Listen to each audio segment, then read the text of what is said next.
और प्रोविंस में देखा है और यह नौबत हो गई है कि SIUT एक गवर्नमेंट हॉस्पिटल है, वो चंदे पे चल रही है। इसी तरह आप ये देखें कि पहली बार है कि पाकिस्तान की जो मजमूई कौमी पैदावार है वो 1952 से निचली सतह पे चली जाएगी। तो इसको ईज डाउन कर रहे हैं, तो आपको क्या लग रहा है फिर हम क्यों इतनी मुखालफत कर रहे हैं अगर हुकूमत ये सोचती है कि लॉकडाउन में नरमी होनी चाहिए? मैं थोड़ा सा हैरान इसलिए होता हूं कि आप ऐसे सोसाइटीज़ के बारे में बात कर रही हैं, अमेरिका और स्पेन। हर वक्त हम अंडर एस्टिमेट ही करते हैं। अगर आप अपने आप को खुश करना चाहते हैं तो ऐसा सोचें, अगर आप मायूस होना चाहते हैं तो कुछ और सोचें। हमारे पास पैसे नहीं है मास्क पहनने के लिए, हम स्प्रे नहीं कर सकते हैं, हम अनएजुकेटेड है, अनडिसिप्लिन्ड है, कच्ची आबादियों में रहते हैं जिधर फिल्थ, डिजीज़ और स्टैग्नेंट वाटर हर जगह है। हम डिस्टेंसिंग के बात नहीं जाते हैं, हम एक we are an uneducated society the mostly. अगर इस किस्म का रैशनल आप इस्तेमाल करेंगे तो आपको पहला आपको पूछना चाहिए कि क्या हमारे पास इतना खाना है कि पॉपुलेशन को हम फीड कर सकते हैं 8 हफ्ते के लिए। 8 हफ्ते में वी विल बी फिनिश्ड। ये कि हमारे यहाँ आप इसको ये भी कह सकती हैं कि सियासत का अलमिया ये है कि जब कोई परफॉर्म नहीं कर पा रहा होता तो वो उसका मलबा किसी दूसरे पे डालना चाहता है। अब PTI की हुकूमत जो है वो सारा मलबा डालना चाहती है सूबों पे कि इन 10 सालों से पहले 18वीं तरमीम से पहले क्या यहाँ दूध की नारें बाई जा रही थी। सेंट्रल बड़ा अच्छा हेल्थ और एजुकेशन को कर रहा था। आलमी इदारा सेहत के मुताबिक आपने कम से कम जो है ना अपने GDP का 4% सेहत पे खर्च करना होता है। बड़ी माजरत के साथ आपके यहाँ 0.5% इस्तेमाल होता है। ये है आपका हाल। आप उसके अलावा ये देखें अक़वाम मुत्तहिदा के जो इदारा सेहत है उसके मुताबिक हर एक जो शहरी है उस पे 35 से 30 डॉलर जो है ना खर्च होने चाहिए सालाना सेहत पे। आप पता कितने करते हैं? $4।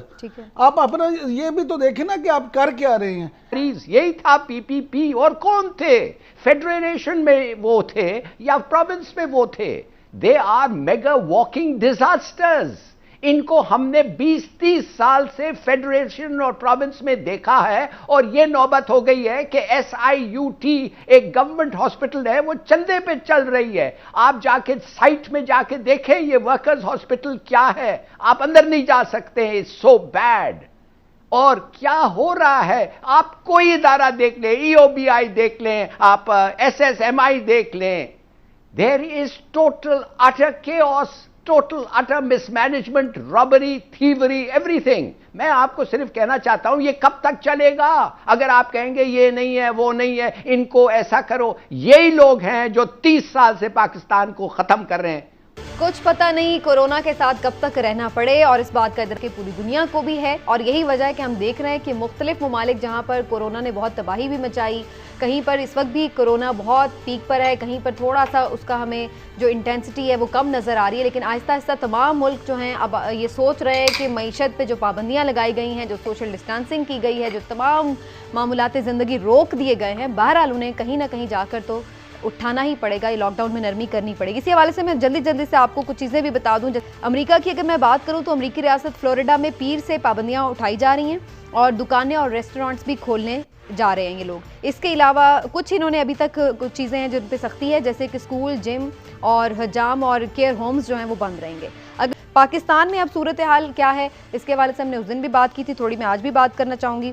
और हिलाल साहब मैं पहले आपकी तरफ आते हुए, सर अमेरिका में इतनी सूरत हाल गंभीर रही है लेकिन इसके बावजूद भी वो इसको ईज डाउन कर रहे हैं, तो आपको क्या लग रहा है फिर हम क्यों इतनी मुखालफत कर रहे हैं अगर हुकूमत ये सोचती है कि लॉकडाउन में नरमी होनी चाहिए?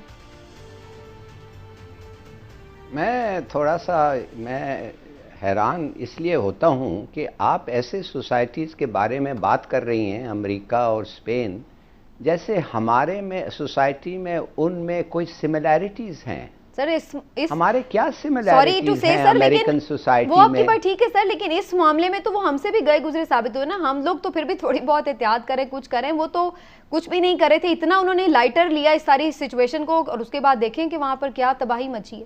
ये भी तो चीज देखें ना, हम हर वक्त हम अंडर एस्टिमेट ही करते हैं। अगर आप अपने आप को खुश करना चाहते हैं तो ऐसा सोचें, अगर आप मायूस होना चाहते हैं तो कुछ और सोचें। मैं तो सोच रहा हूँ आप अपने मुल्क के बारे में बात करें। आप मुझे एक चीज़ें बताएं, हमारी इकॉनमी, हमारा कल्चर, हमारे रिक्वायरमेंट्स मुख्तलिफ हैं। हमारे पास पैसे नहीं है मास्क पहनने के लिए, हम स्प्रे नहीं कर सकते हैं, हम अनएजुकेटेड है, अनडिसिप्लिन्ड है, कच्ची आबादियों में रहते हैं जिधर फिल्थ, डिजीज़ और स्टैगनेंट वाटर हर जगह है। हम डिस्टेंसिंग के बात नहीं जाते हैं। हम एक we are an uneducated society, the mostly, I mean half of the country at least. और हम फिर सोचना चाहिए कि इस किस्म के सोसाइटी को क्या लॉकडाउन्स बेहतर हैं कि सॉफ्ट क्लोजर बेहतर है? और फिर दूसरा सवाल, तो एपिडेमिक किधर है इस वक्त? उसका पीक पे है कि नीचे है? मैं तो समझता हूं पीक पे है और बढ़ रहा है। तो आप मुझे बताएं कि हमें अगर चॉइस करना हो सॉफ्ट क्लोजर और हार्ड क्लोजर में, तो इस किस्म का रैशनल आप इस्तेमाल करें। और मैं समझता हूं अगर इस किस्म का रैशनल आप इस्तेमाल करेंगे तो आपको पहला आपको पूछना चाहिए कि क्या हमारे पास इतना खाना है कि पॉपुलेशन को हम फीड कर सकते हैं 8 हफ्ते के लिए? 8 हफ्ते में वी विल बी फिनिश्ड। हम 6-8 हफ्ते तक पॉपुलेशन को फीड कर सकते हैं, और जितना भी टाइम लगे सर, आपकी बात में तो आपका जवाब है सारा कि हम नहीं कर पाते, इसीलिए तो हमने नहीं किया। यही तो जो आपने बात नहीं, मैं तो समझता हूं, क्या बात कर रही हैं आप? हम अपने आप को, हम इंपोर्ट क्या करते हैं? किस चीज हम इंपोर्ट कर रहे हैं? इस वक्त हम अपने आप को खाना नहीं खिला रहे हैं? क्या आप समझते हैं कि हम क्या गंदम हमारा इंपोर्ट? आपने जो बात की, हमारी मीशत तो खुद भी इस हाल में नहीं है कि हम इतनी देर बंद रखें ना। प्रॉब्लम ही ये चल रहा है। और वो इमरान खान साहब कह रहे हैं हम सब तक अभी भी नहीं पहुंच सके। पास हैं पैसे, आपके पास 4 ट्रिलियन डॉलर, 5 ट्रिलियन रुपीस का आप एहसास प्लस स्कीम दे सकते हैं। आप अपने लोगों को मार्शल प्लान दे सकते हैं। मैं बैठ के आपको वो पूरा कैलकुलेट करके आपको बताया है। IMF आपको कह रही है दो स्पेंड, आप कुछ नहीं कर रहे हैं। इसलिए मैं कह रहा हूं आपको लगता है कि ये जो है चीज, बात मैं बताऊं सर, एक सेकंड में आती हूं। ऑर्गेनाइजेशनल एबिलिटी भी है, ठीक है, ऑर्गेनाइजेशनल एबिलिटी भी है, सब कर सकते हैं। आप तो आप समझती है कि ये सॉफ्ट लॉकडाउन से ये हो जाएगा जब मैंने डिस्क्राइब किया है लोग कैसे? बिल्कुल ठीक है। हिलाली साहब की बात से राइट सर, मुझे मस्जिद का आपने क्या किया? ठीक है सर, इस पे हमने उस दिन भी बात की। मैं बात भी इमरान खान साहब कह रहे हैं कि फिर भी हम शायद सब तक नहीं पहुंच सकते, पहली चीज। दूसरी चीज जो हिलाली साहब बात कर रहे थे कि हमारा उनसे हम मुकाबला ही नहीं, कंपैरिजन ही नहीं, तो मैं भी तो यही बात कर रही हूँ कि हमारी तो मईशत वो वाली मईशत भी नहीं है, तो फिर हम कैसे बंद करें? हिलाली साहब है हमारे एंग्री यंग मैन। हिलाली साहब तो सलाम है। हिलाली साहब की बातें जो है ना वो दिल से करते हैं, एक सच्चे पाकिस्तानी है, वो चाहते हैं पाकिस्तान ऐसा हो। इसलिए मैं समझता हूं कि हेड्स ऑफ फॉर हिलाली साहब। लेकिन अब इन्फॉर्मेशन होती है, अगर आप थोड़ा सा डाटा देख लेना तो पूरी दुनिया का सिर्फ एक फिक्रा कहूंगा कि पूरी दुनिया में 1 अरब 60 करोड़ लोगों के बेरोजगार होने का खदशा है कोरोना की वजह से, लॉकडाउन की वजह से। 1 अरब 60 करोड़ लोगों के, और उनकी आमदनी जो रोजगार पे रहेंगे उनकी आमदनी में 60% कमी का खदशा है, पहली बात। दूसरी बात आ जाती है, अब पाकिस्तान की तरफ आ जाते हैं। पाकिस्तान में 1 करोड़ 80 लाख लोगों के बेरोजगार होने का खदशा है कोरोना की वजह से, इस लॉकडाउन की वजह से। 40 लाख पाकिस्तान में ऐसे मजदूर हैं जो एक शहर से दूसरे शहर में जाके मजदूरी करते हैं, जो लॉकडाउन की वजह से अब नहीं जा पा रहे, वो बेरोजगार होकर बेचारे बैठे हुए हैं। उसके अलावा सबसे ज्यादा जो लोग परेशान है ना, वो है दिहाड़ीदार मजदूर और छोटे कारोबार में काम करने वाले, उनका रोजगार बिल्कुल ही बंद है। अब आ जाते हैं दूसरा, 10 लाख छोटे कारोबार ऐसे हैं जो कोरोना की वजह से, इस लॉकडाउन की वजह से मुस्तकिल बंद होने का खदशा। ये मैं नहीं कह रहा, ये सरकारी इदादोशुमार हैं, NGOs के इदादोशुमार हैं, मोतबर इदारों के इदादोशुमार हैं। उसके बाद आप ये देख लें कि एक जो सरकारी सतह पे एक मोहतात अंदाज़ा लगाया गया, उसके मुताबिक पाकिस्तान को 1 खरब रुपए का नुकसान हो सकता है। पाकिस्तानी मीशत को 1 खरब रुपए का नुकसान हो सकता है। इसी तरह आप ये देखें कि पहली बार है कि पाकिस्तान की जो मजमूई कौमी पैदावार है वो 1952 से निचली सतह पे चली जाएगी, 1952 से भी नीचे।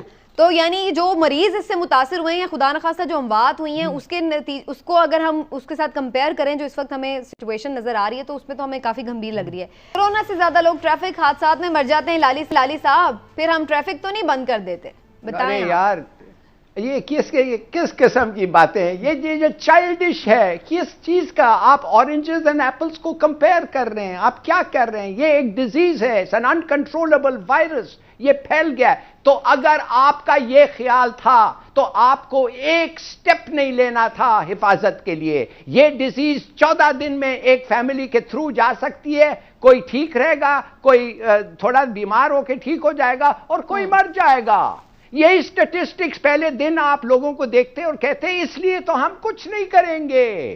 ट्रैफिक एक्सीडेंट्स में ज्यादा लोग मरते हैं। यार ये कोई तरीका है? तब पता नहीं था ना कि ये फिर भी चले सर।